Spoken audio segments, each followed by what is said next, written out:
There we go.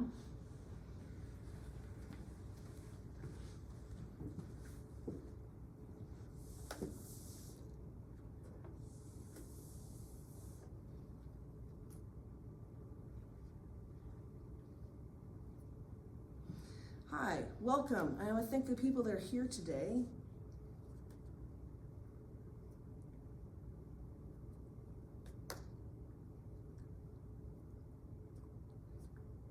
This is Meet the Congressional Candidates, a deaf community election event.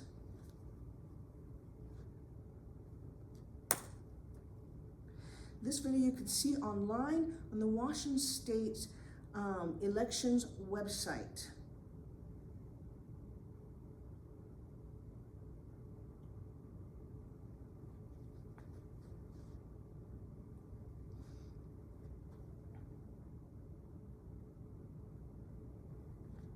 My name is David, this is my sign name. Born and raised in Vancouver, Washington.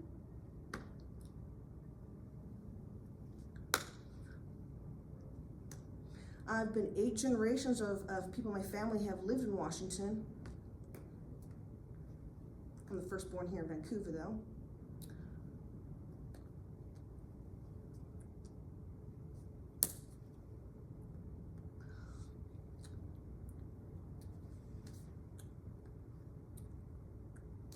I went to Gallaudet University. My major was social work and government. That was my minor. And I was in the class of 2015 and the COVID class of 2021. I was intern for Congress.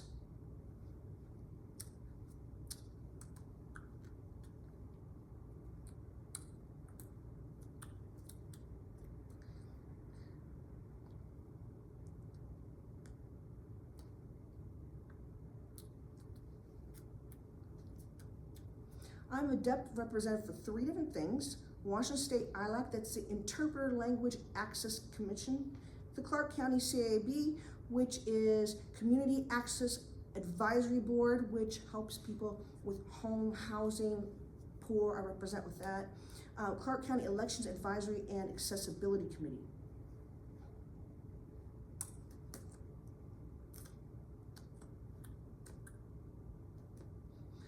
I am supportive of putting online sign language information instead of just in print for voting.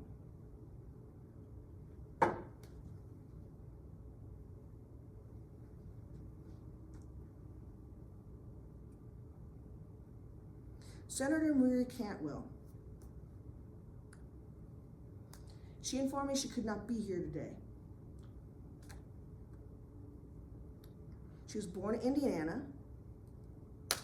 She speaks American English. She's a hearing person.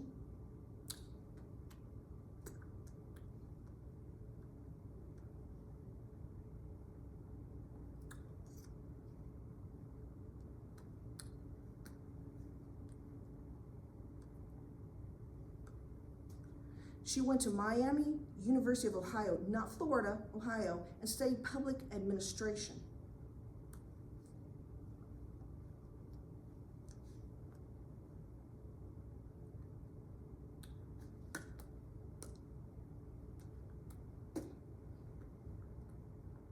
She lived in Seattle, then moved to Edmonds to be with her mother until she passed away in 2022.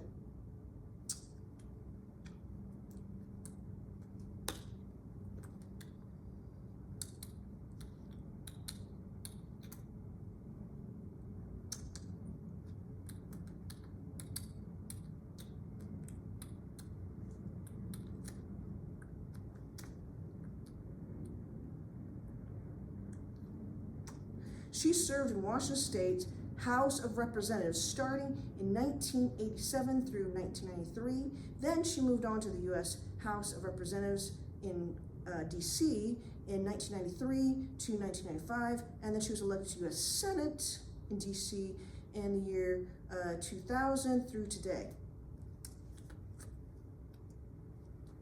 She's running as Democrat to be reelected again.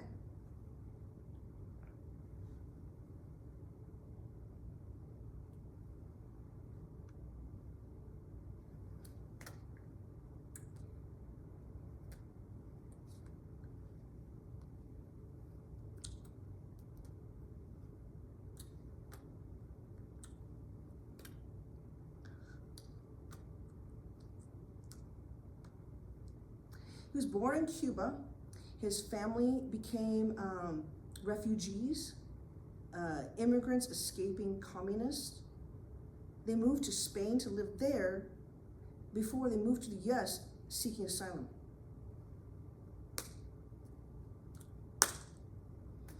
He speaks Spanish and English.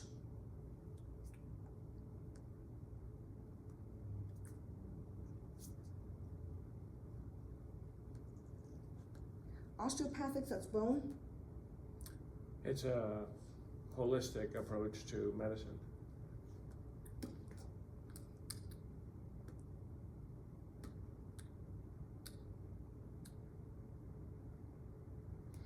He went to University of Miami and New York College of Osteopathic Medicine and studied microbiology and immunology. He worked in the emergency room as a doctor.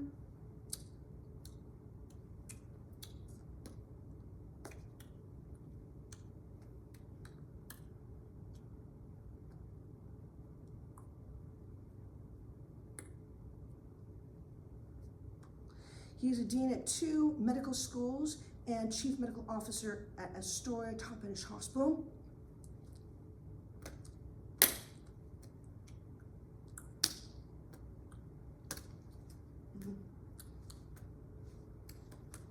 He lives with his wife and 5 children. His oldest son and his wife are here today in the audience, and they live in Yakima. And he's competing as Republican.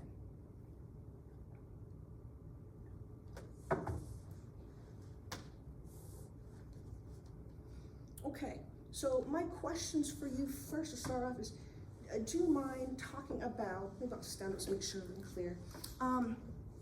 Just summarize, why did you decide that you were interested in meeting deaf people and learning about their issues?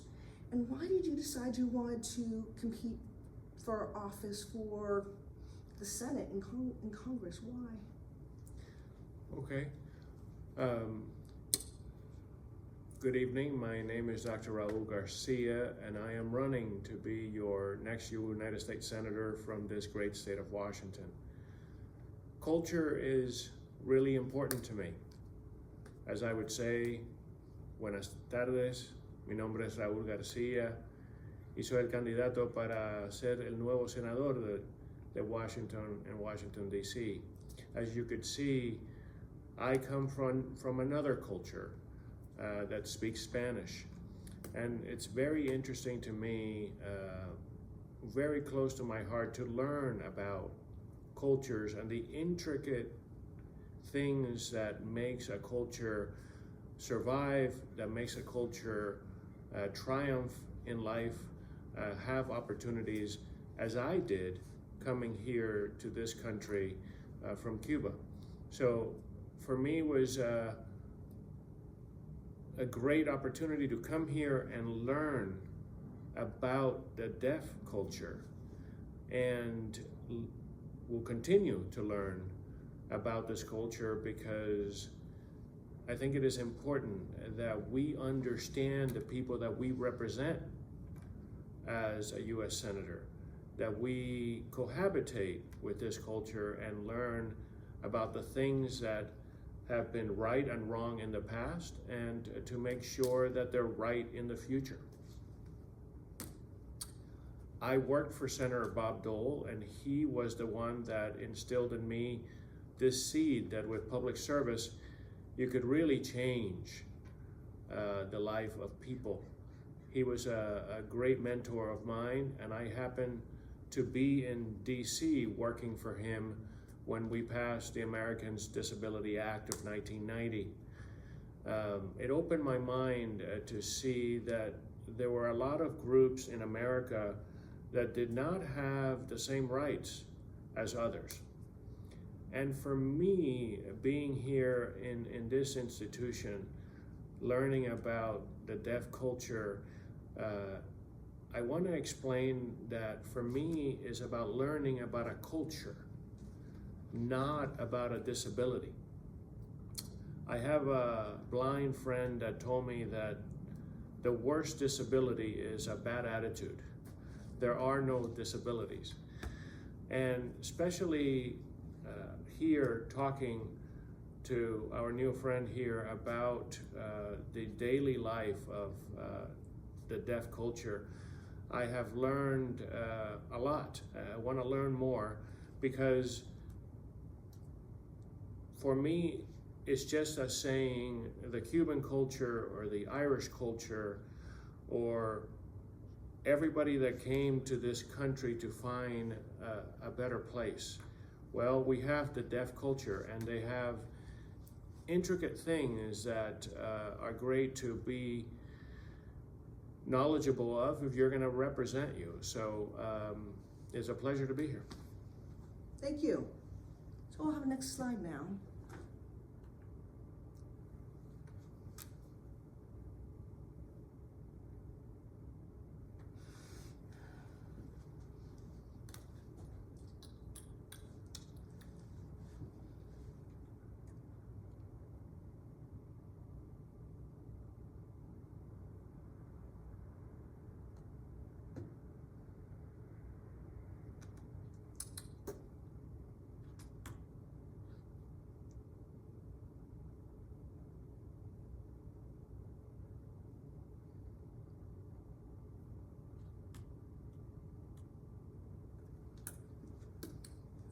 Technical disabilities. So this slide is about what?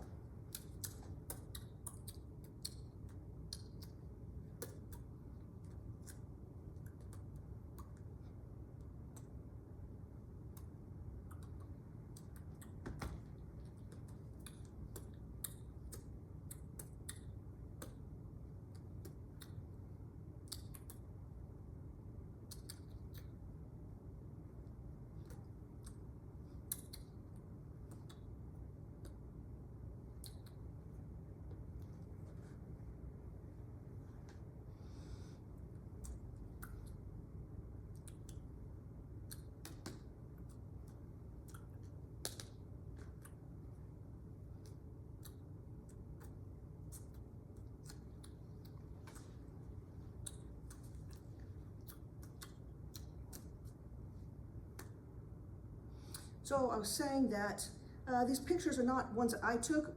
They're from other protests, but I went to deaf protests in Washington, D.C. in 2015. I was a newspaper reporter for the Buff and Blue newspaper from Gallaudet University. And a lot of deaf people came together and they decided what their top priority issues that we must resolve. And free expression equality, educational equality, and employment equality, and really economic or employment are kind of hand in hand the same thing. Each one of these builds on the one before it. So you cannot resolve the third one, employment equality, if you don't have the right of free expression first. So you must have free expression right and educational right in order to get employment right.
Now voice it. Talking about controlled communication. CODAs, which are children of deaf adults, their first language naturally is ASL, but when they become adults, they are not allowed to voice off and just sign or request even ASL interpreters for anything, because unless they're diagnosed medically profoundly deaf as well, if they're fully hearing, they're not going to be allowed to use their first language. Mildly deaf people, labeled hard of hearing, when they're adults, they have to really fight and argue and debate to try to explain why they have a right to an interpreter. But they're often not allowed to turn off their voice and sign if they speak English well. Parents that are hearing are often discouraged by pediatricians to use sign language with their deaf babies. Why? Because we know that corporations want to sell them hearing aids and cochlear implants. ASL won't make them any money. Hearing babies, however, comparatively, learn ASL from hearing parents because doctors encourage that to improve family bonding and brain development, which science has shown. Fully hearing Native Americans had codes and sign languages, and they were oppressed and told that it's monkey gestures, just like American Sign Language was. And in both cases, they wanted them to speak only English and forget how to sign, so the number of sign languages for Native Americans has dwindled. No spoken language in the US is restricted by non-users by age, medical score, fluency, or looks, just sign languages. If I may interject, you know, as a physician and as someone that is aspiring to be your next US Senator, I find it appalling to learn of the oppressive years that the deaf community has had. When we start treating the deaf community as a culture, as it is a culture, instead of a group that has a disability, I think that we will get to a place where there is equality for the deaf community. I myself, as I said in my opening, seeing it as a culture, cannot understand the obstacles that this culture has had to endure just to have equal rights, to have the same rights to a job, the same rights to a normal life like all of us. And I question, why has there not been more activism, more movement on the side of your leaders, of your representatives in government to make this right? And I think it is time to make it right. It is time to treat the deaf community as a culture and not a group that has a disability. Thank you. So now I'm going to ask some questions.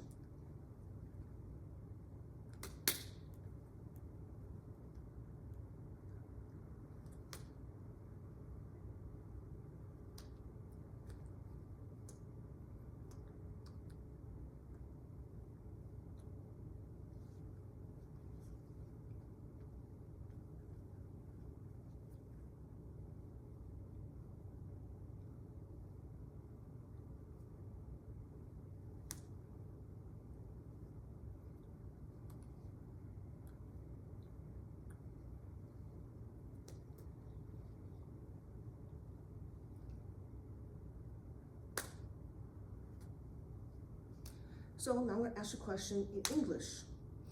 Regarding the First Amendment of the US Constitution, language expression rights, the UK, like England, has officially recognized British Sign Language in 2003.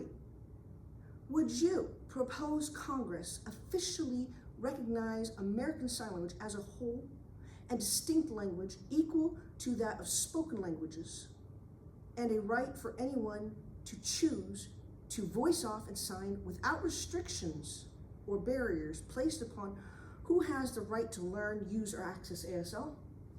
100%. I don't understand why it is not why it has not been done already. Thank you. Next slide.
So I'll say this in English now.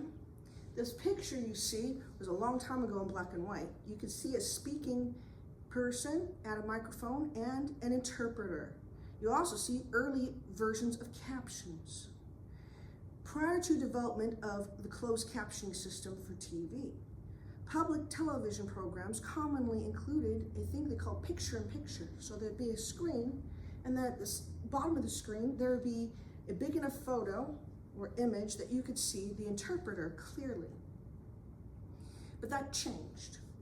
In 1972, there was a demonstration of captioning at Gallaudet College before it became a university. Then the next year, ABC News started rebroadcasting daily with captions. By 1980, the first regularly scheduled closed captioning occurred. In 1982, NCI developed real-time captioning, a process for captioning news, sports, and live broadcasts. So that was new technology. 1990, that's the same year as ADA, 1990. The Television Decoder Circuitry Act, a law was required television sets to all have a chip inside it, a new technology for caption decoding. In 2012, the FCC began requiring anything on the internet as a program also have captions.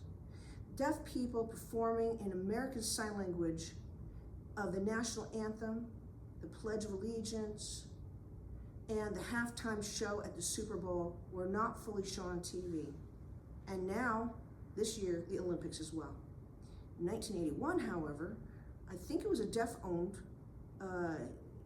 group called the Silent Network. They broadcast sign language programs exclusively to about 2 million homes, and it got up to 14 million by 1990, at which time they unfortunately closed.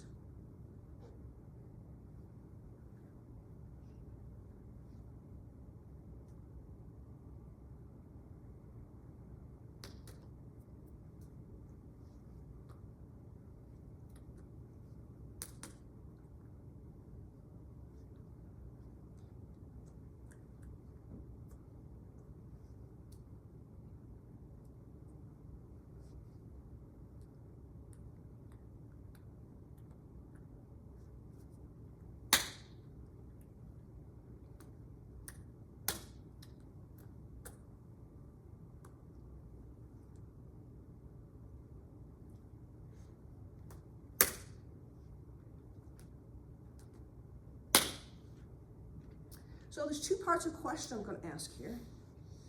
Related to the rights of ASL and accurate captions, would you propose that all televisions provide accurate captions as well as ASL for the news and programs inset on the screen? The second question, would you propose that any deaf ASL interpretation or performance, that it be illegal to cut off the screen to show a hearing performer, to show their face, and also illegal for them to cut off the deaf interpretation or performance for putting an ad to interrupt them? Yeah, I think that I could be in favor of this. I think that helping Congressman Takano and Rutherford and the Deaf Caucus of Congress, we could work together to come to the table and have better solutions than we have now, so we can have equal opportunity for everyone to enjoy the same life that we all enjoy, including television. And I think that it is government's job to supply the resources so everyone could have the same opportunity. Thank you. Next slide.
Now voice it.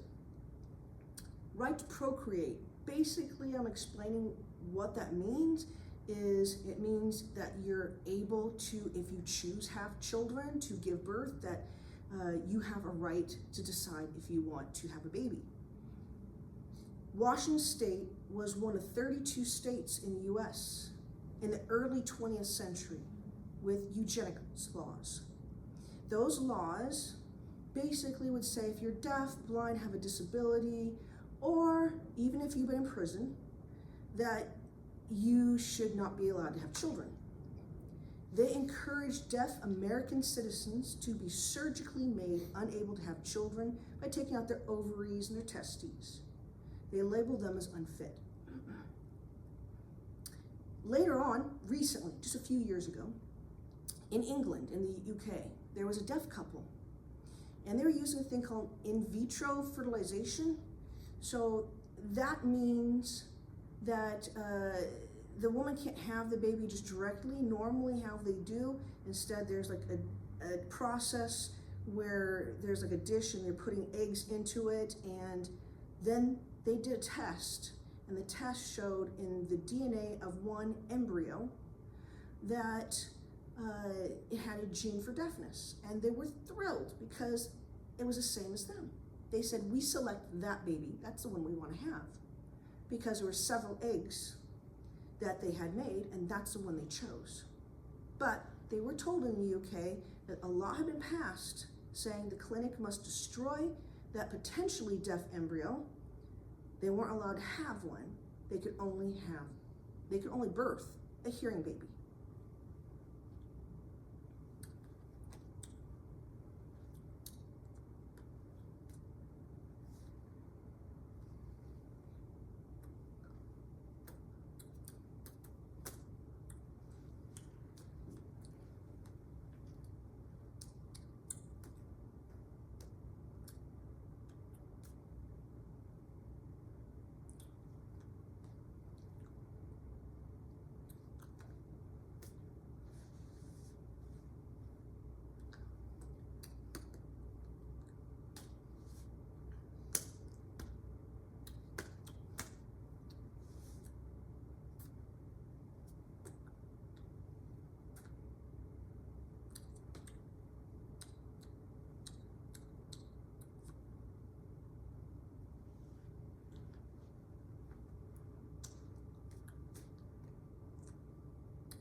Now I'll voice the questions. There's 3 of them. It's about a deaf right to life. Would you propose Congress recognize deaf people's right to have children? And DNA testing not be used to prevent deaf births? Let's start with that one, and then we'll move on. Sure. Well, as a physician and a father, I could tell you that this is very upsetting to me. Are we going to perpetuate ignorance, or are we going to make things right the way they should be? Being deaf is a culture, and that culture deserves the same rights as every other culture that we have in this country. And of course, I would propose Congress to recognize deaf people's right to procreate and have children. It's ridiculous that we even have to talk about it. And it's very upsetting that this culture had to go through those obstacles in the past. Second question, would you urge Congress and the White House to apologize and recognize deaf people as wholly human, full citizens with right to life, and in writing vow to never use DNA tests to gather people up that have a deaf gene, or for removing their constitutional rights again? Well, first of all, I'm going to say I'm sorry. And I will always be an advocate for everyone to have these rights, and for the deaf culture to have gone through these horrific times. I can't even imagine how we could continue this conversation without saying, yes, I'm sorry, let's move on, and how could you not have full constitutional rights? Of course, as every other culture should. So the answer is yes. Would you propose Congress and our US President make a formal apology for the 32 states that had eugenics laws and encourage surgeries for the deaf? Well, I would encourage all 32 states to apologize for having done that. This is not, for me, conceivably right in any way, shape, or form. And as a physician, I could tell you to obligate people to get sterilized because bigots feel that they have a disability is ignorance. This kind of behavior needs to be reversed immediately, and we should go on with the United States of America that we all love and protect, and that has equal opportunity for all, including all cultures, certainly the deaf culture. Thank you. Next slide.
Okay, so now I'm going to voice this.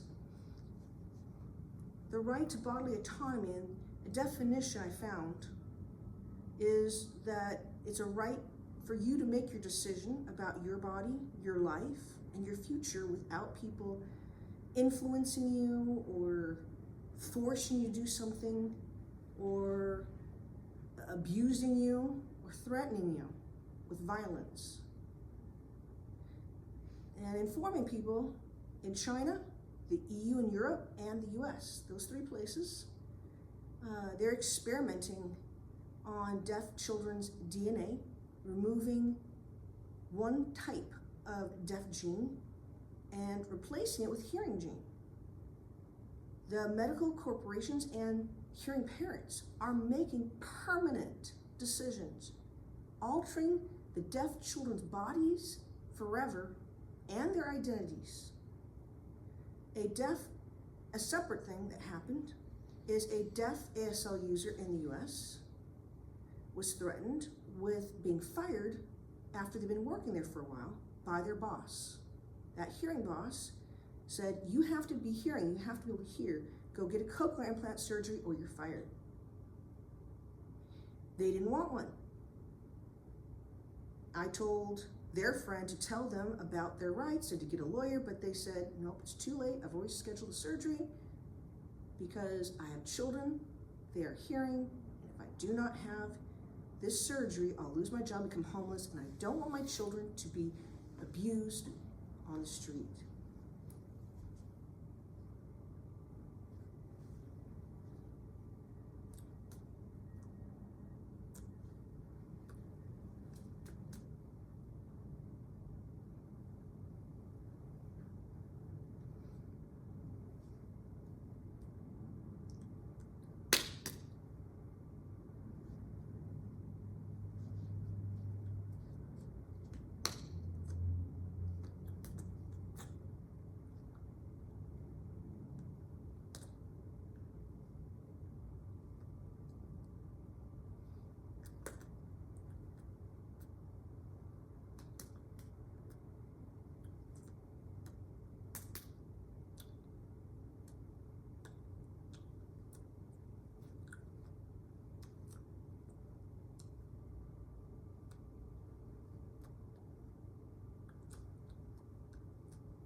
Okay, now I'm going to change it to English. The right to protection from bodily invasion.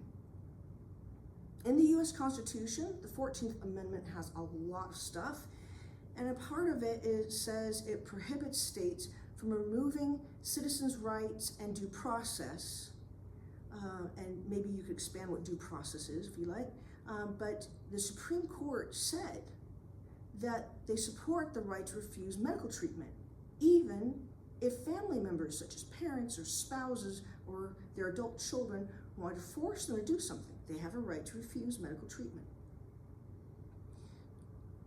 Would you propose, if elected, that specific protections for deaf people's rights of bodily freedom of choice, autonomy?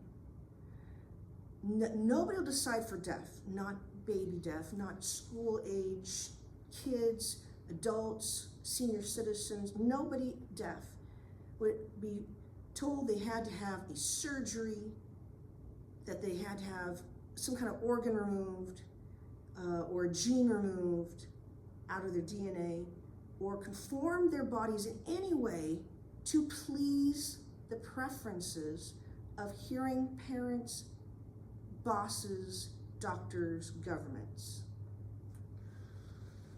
You know, this is pretty important, and I want to expand on this because it is multifaceted. Number one, you may have noticed that English is not my first language. I speak Spanish and I speak Portuguese, and I'm very proud of my Latin American background. But the beauty of it is that I came to this country and now I'm an American with that Latin American background. And that, for me, enriches our country to be filled with so many different cultures for one America. What I have just heard is like saying that scientists would eliminate a Spanish-speaking gene so everyone would speak English. What we have to understand is that the deaf culture is just that, a culture, like my Latin American culture, proud to be deaf, proud to continue their journey in their community. And for us as a government or as doctors to feel superior and want to eliminate that is wrong. And I think that it's time, as I have said, to bring my scientific mind to politics. Government has no place in doing this, but they do have a place to make sure that things like this don't occur, that all cultures have the same rights and the same opportunities to succeed. And how dare we play omnipotent and take away genes of someone because we feel that those individuals will not succeed when we have a whole culture that is proud to be it. That is what we need to support as a government. So the answer is yes. Thank you. Next slide.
I'll voice it now. This is called the right to be counted, as in counting the numbers, data. First, I want to thank Nancy Rourke. I showed her sign name N3, I believe is how you sign it. I want to thank her as an artist. I accidentally said actor at first, and I said no, artist. This deaf artist was gracious enough to say that I could use these two paintings. One you can see right now at Gallaudet University in Chapel Hall, and it's for short time through 2026. And those are representing deaf people using their, Native Americans using one of their sign languages. And then the bottom one was used at the Washington, D.C. ASL and Deaf Pride Parade a while ago. I think it was pre-COVID. And it says, I am a USA citizen, recognize ASL, ASL for us, or US. American Sign Language is not accounted for in census data. And there's no questions about who identifies as part of the Big D deaf cultural community that uses ASL. So we have no data to prove that American Sign Language, any sign language, is used in America, or where in America it was used. We have no proof of who uses sign language in America, deaf or hearing. And we have no proof that deaf people or CODAs, children of deaf adults that use sign language, exist. No proof. Section 203 is part of the US Census. In that, it requires that foreign languages used by immigrants, once their population is 5% or greater, as it increases, each state is required that all government information be translated into print of their native languages for immigrants. It does not do it for American Sign Language or any other sign languages. That would include immigrants signing. Government websites fail us. They fail to provide ASL video translations for information, even if it's specially labeled for deaf people, like for emergency preparedness or voter pamphlets, even though this technology exists and it does not have to be developed. But in Washington State, stuff for the deaf is in print for Spanish and Somali.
So now I will speak it in English. In the US Census Constitution, Article 1, inclusion, back in 1870, a district court, recognized that the census is not supposed to be limited to only what they call a head count, that is counting the number of people, and does not prevent you or prohibit gathering other statistics, and their exact quotation is, if it's needed and proper. Title 13, the US Code, enacted in 1954 by Congress, does not specify exactly which subjects or questions can be in the census. So, two-part question. One, would you propose to Congress to update Section 203 of the US Census to include gathering data on all signed languages that people use in the US? And would you additionally change the wording of that so it doesn't specify that the information has to be only provided in a print form? For signed and spoken types of languages don't have a print form, but instead make it available online in video for those languages. Yeah, that's very easy for me to support. Again, I believe that we as a government, our job is to educate and to give resources to our citizens. For us to be good educators, we have to know information. And that information comes from the census. And when we have a very inclusive census, then we have more information where we could educate our citizens better and give them better resources to succeed.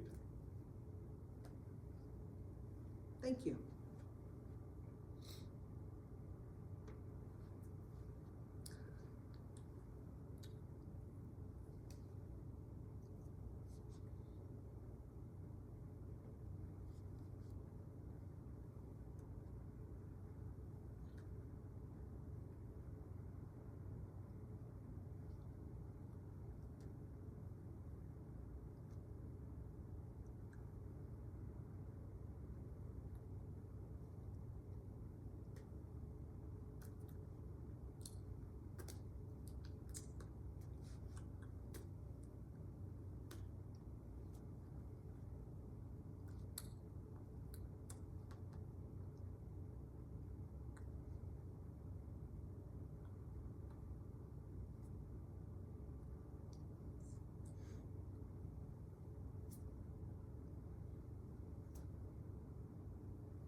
So I'll say it in English now. Section 8 in House. In 2017, the Section 8 vouchers, the rules changed. And they began prioritizing people who met the HUD definition of homeless, which is sleeping on the street or in a vehicle, and prioritize people with mental illnesses or an addiction to drugs or alcohol, which hearing people call SUD and AUD. Deaf and deafblind without an addiction, without a mental illness, are rejected from getting assistance for housing, although in the past they qualified. They're told now you're not vulnerable enough, and that perplexes them. Deaf people have a system for survival. It's called house hopping, and it's part of deaf culture. How that works is a deaf person will say, do you mind, I have a friend, and just temporary, they need to stay with you. Do you mind if they move in with you just temporary? It's not somebody they even know, it's a friend of a friend. And they're being asked to do that to prevent them from living on the street. That saves deaf lives. But unfortunately, hearing people are ignorant of deaf culture, and they assume that that's what they label couch surfing, which is when hearing people know somebody, like a best buddy they went to school with, a fraternity friend, and say, hey, do you mind if I hang out with you? And just kind of lazy and hanging out and stuff like that. So they label deaf people as fully housed, and they do not qualify.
Okay, so there's a two-part question. I'm going to voice in English now.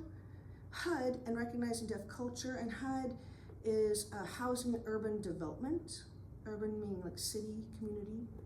Would you propose Congress amend the Continuum of Care Program and Housing First model, which is the label they call the change they did in 2017, to recognize low-income deaf, big D deaf, as vulnerable enough to qualify for Section 8 vouchers again? And would you propose an update to the HUD definition of homeless to include ASL using big D deaf people who are house hoppers so that they can now, again, receive help to get an apartment? Thank you for bringing this. And this is something that is very dear to me. I am an emergency physician, and I see a lot of homeless people in my emergency department. Drugs, unfortunately, have filled our streets, and there's a lot of addiction out there, as well as mental health. The first thing I want to talk about is this housing first model, prioritizing mental health and drug addicted people, without taking into account the most important thing, the root of the cause, which is the drug addiction and the mental health. If we are going to resolve this issue of the homeless, we have to have a triple play solution that involves drug addiction rehabilitation first. We have to take care of the mental health aspects and the mental illness that individuals have second, and then provide housing for them. That's the only way that we're going to resolve it. As to the definition of homeless, we have a perception that we call someone homeless because we find them in the street, addicted, with mental health problems, and we don't step back to understand that homeless is someone that doesn't have a home. And in this case, of course, the deaf community members that are house hopping should be included in this vulnerable population because the definition itself, they do not have a home. So yes, I would certainly support every effort to include them and make sure that we have actually better solutions than we have now. Thank you.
Okay, I'll speak that in English. So you'll see it in the photo, that's Keith Nolan, and he wanted to be able to serve, and you can see him in his uniform. I think it was Young Marines, might have been ROTC, but I think it was Young Marines. But they would not allow him to enlist because he's deaf. Typically, if you're in the Young Marines in high school or ROTC, they want you to enlist and you'll become an officer. Next to it is a book that was written, I believe, by a deaf guy, and I encourage people strongly to get it and read it. There was a lot of research done by deaf people showing women and men, even Confederates and Union officers before the ban for the Civil War, that had served, and some of them very honorably, that nobody knows about. So, while deaf teens can join ROTC and Young Marines, they cannot enlist to serve in the military. So are they not fit for honorable service? We've found so far, I should say other people have found so far, 14 deaf soldiers are proven to have served in the Texas War of Independence, the Mexican-American War, and the Civil War before the ban, and being very honorable, many of them. The proof was difficult for them to find because the government accounting of information about them, even if it's very deep and rich, they don't record that they're deaf, and they don't record if they went to a deaf school that signed. So it was tough to find that information. But today, when a person who is hearing loses their hearing and becomes deaf, and they're a soldier, they can continue to serve. Even if it's a desk job, they can continue to serve. Keith Nolan uses that information and other facts challenging the ban of Big D deaf serving in the military as solely based on prejudice, on autism. GI Bill has many benefits, like for vets, the VA medical benefits, free college tuition, and a lot of different assistance for their families, etc. But you will not see at any Veterans Day parades being honored a deaf person, not even one.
Okay, now I'll speak in English.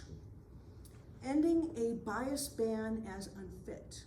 Clear back in 1948, the Women's Armed Service Integration Act allowed women to serve in the military. Then, in 2013, the ban on them going to war in combat roles ended. More recently, in 2021, there had been a medical-based ban that prohibited transgender people from serving. That was removed. So women and transgender people now can serve in the military. Two-part question. Will you contact the co-chairs of the House Congressional Deaf Caucus to learn more in depth about the Keith Nolan Act and support steps towards ending the ban on small d and big D deaf adults serving in the U.S. Armed Forces again?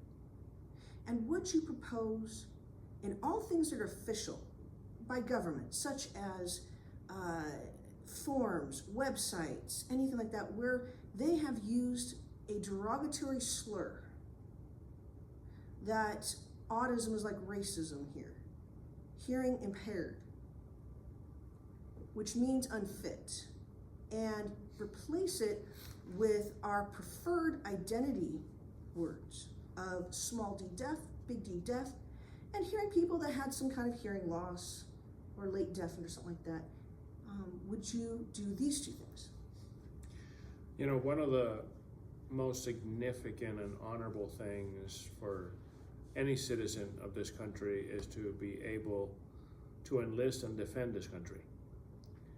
I'm running to be your next United States Senator, and I can tell you that there is no bigger honor for me than to serve as your United States Senator and be able to pay back this country for everything that it did for me coming here as an 11-year-old boy that didn't speak English, was able to live my American dream and become a physician, a medical leader in my profession, to own my own business.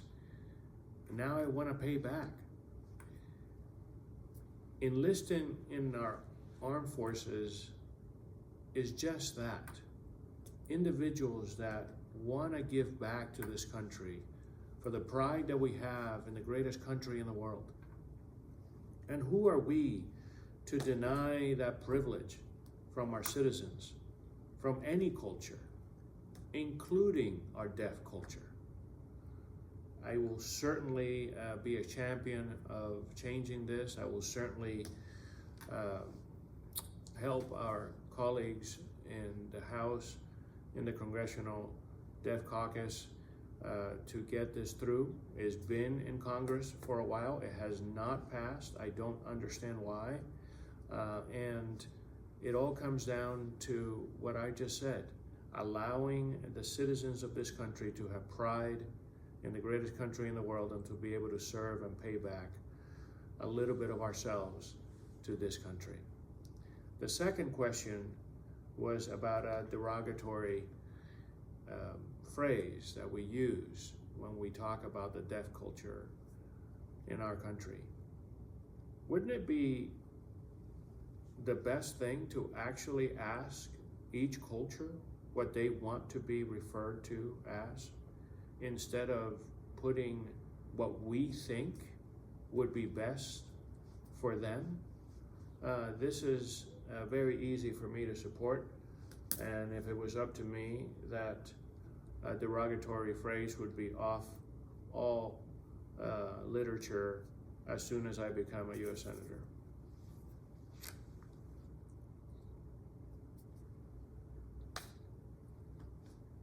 Thank you.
So now in English, there's deaf citizenship barriers. Most Americans don't know the problems facing deaf people, and immigrants have problems such as they can't get a legal driver's license to drive or study to take the citizenship test. A deaf adult immigrant might go to the border and be provided an ASL interpreter, but what if ASL is not their language? What if they have a different sign language? They might not be provided that. And if they have a language and it's not provided, we also don't know, do they even have a first language? How do they communicate at all? So if immigrants are hearing and these parents have a deaf child among them, it's possible those hearing parents later on will pass the citizenship test and become US citizens, but the deaf child will grow up and be deported repeatedly because they don't have papers and they can't communicate to read and sign even though they grew up here. Many countries do not educate deaf people, and if deaf adults are seeking asylum, fearing, frustrated, just really scared of physical abuse back home, it's possible that hearing lawyers here don't realize the threat, how bad it is in their home country, and the court decision may be to deport them.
Okay, now in English, welcoming deaf immigrants. What would you propose would be done so that immigrants, refugees, and asylum seekers who are oral deaf or signing deaf have better communication at the borders, refugee camps, and when they go to court with their lawyers to stay in the country? And then secondly, what would you propose to do for those deaf immigrants who are language deprived of sign languages and can't read, and so they can't study and can't pass the citizenship test to stay? Yeah, the first part of it is, it's kind of funny to me that we would send an ASL translator to someone that signs in another language. This just goes to show you how our minds need to be a little more open to understand that that is like sending a French interpreter to a German immigrant that is at the border. So certainly I'll be in favor of providing more resources, because I feel that communication is the key to everything. When we communicate, we come up with better solutions, and if we can't communicate, then we don't know how big the problem is. The second part, as far as One second, sir. You gotta say the last part again. So, can you say the last part again for me? That Solutions. the better communication we have, the better understanding of what problems we have, so we could have better solutions. If we don't have communication to begin with, then the right solution will never come. Thank you. And the second part you want to say? Yeah, the second part is about immigrants that come to this country and cannot read or are in the deaf culture and have never been taught to communicate. I am certainly all in favor of providing the resources so these individuals could study and get to a point where they could pass the citizenship exam, as with any other immigrant that comes to this country. Thank you.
English. That is a football field at Gallaudet University, and those are deaf football players are quite proud. Here is WSD, some of the people there, the students at this campus in Washington State had won a type of bowl with Gallaudet. I think they made 3rd place in the nation, so they're very proud. Congratulations to you. Many public schools around the U.S.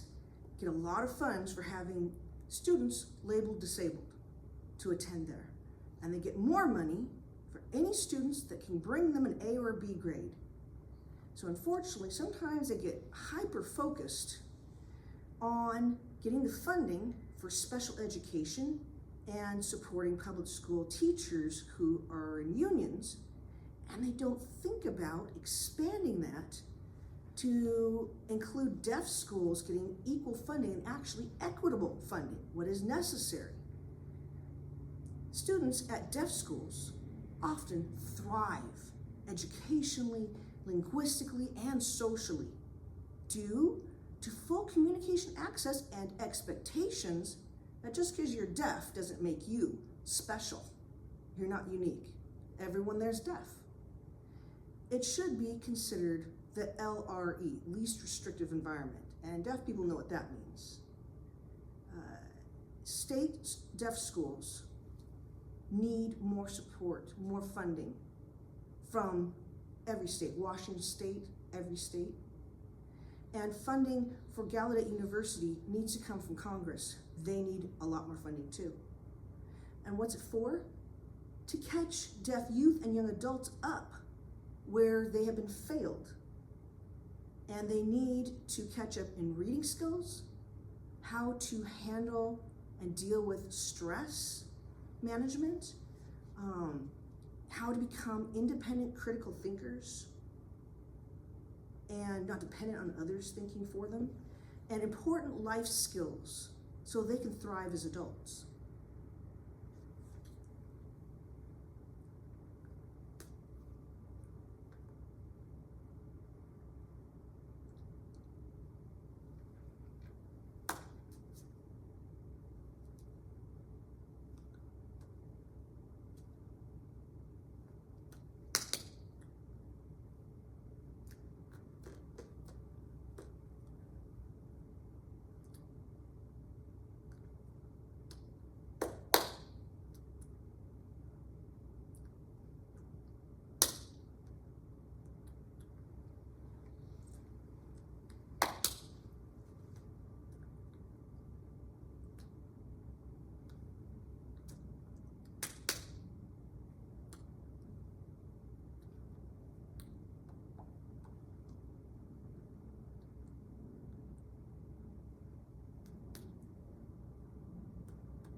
All right, in English, this is about the right to an equal education to hearing people.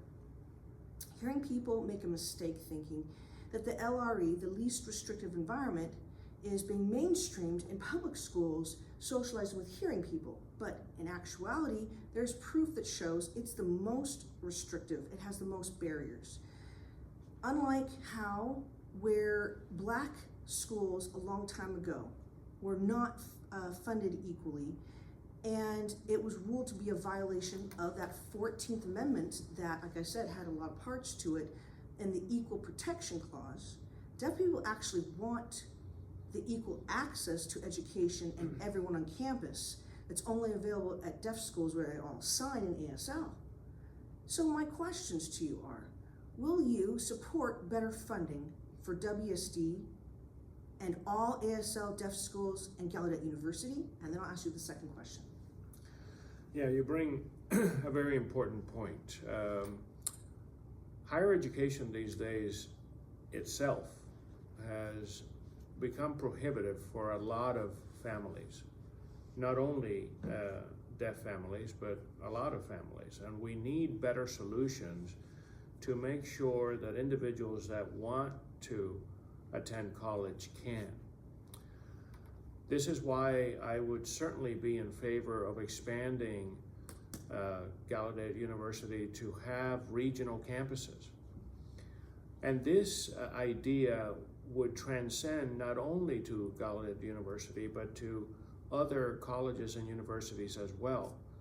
And we could build what I would call learning module campuses, where individuals can come to these campuses and attend a lecture from a very renowned professor at Gallaudet University or other universities that want to be included in this project, and pay a lesser fee for not being there at that campus, and still being able to get the same quality education at a lesser cost for our families.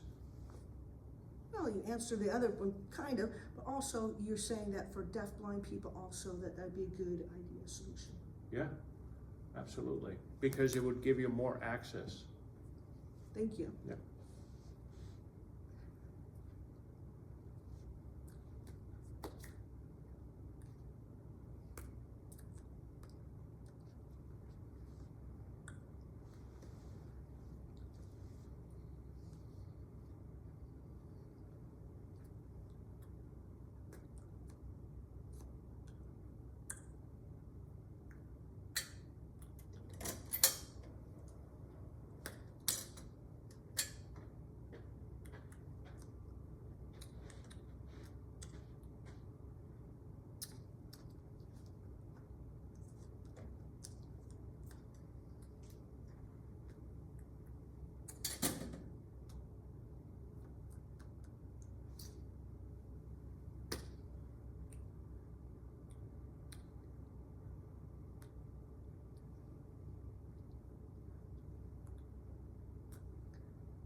So now in English, I'm showing the symbols for medical, for NA, which is an organization that helps people that are addicted to drugs, and mental health symbol, a ribbon of support, culturally competent healthcare. As a physician with a vow first do no harm, and as a person who immigrated here with English as a second language, who has a focus on educating Washington citizens and people that live here about being healthy and free from addictions, what will you do now that you are aware of what deaf people have been through with eugenics and the medicalization, which is what pathology means, in medicine, so it improves the experience of deaf people that they have in medical clinics, mental health clinics, and addiction treatment clinics? Yeah, I think that we have failed to have enough resources to make that communication happen between the deaf community and culture and the hearing culture. And as a result, we have lost a lot of deaf people to addiction and to mental health because of our lack of resources on communication. And I come back to communication because I feel that when we have communication, then we know clearly what the problem is and we could resolve it. As your next United States Senator, I have said that one of my main goals is to clean our streets from drugs, especially fentanyl. And that includes putting the supplier, the dealers, and everybody that brings drugs into our country in prison, so that supply can be eliminated. And then we concentrate in the addiction world, and we provide the resources necessary to make that rehabilitation inclusive of mental health, of drug counseling, of drug rehabilitation, and relationships with businesses, with housing, and with tech colleges that want to take our graduates from that addiction world back into our communities. And the deaf community is no different. We just need to make sure that we have the communication resources to provide the service to the end so we could bring these deaf citizens back to the deaf community. Thank you so much. There's nobody here to ask you questions right now, so I want to thank you for participating. I'm glad that you could be here. It's unfortunate that Senator Cantwell could not be here today, but thank you for participating and for your family for being here with us. Please, if you have not yet registered to vote, please go online and register. Let me show you a form what it looks like. If you prefer paper, it's at the elections department near you, wherever you live. They have also in Braille if you're DeafBlind. Same form you can fill out if you've moved recently, different address. You need to update that. Very important. You update when you move your address for registration, especially if it's a different county change. Also, if you're not old enough, because you need 18 to vote, right? 16 or 17, you can fill out for pre-registration to vote. When you become 18, automatically you'll be registered to vote and they'll mail it to you. Isn't that wonderful? So thank you for listening today. Thank you for being here, and hope that you will vote, because it's your power as a deaf person to change things.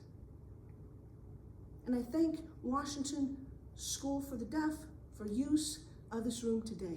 Thank you. Good night. Thank you very much.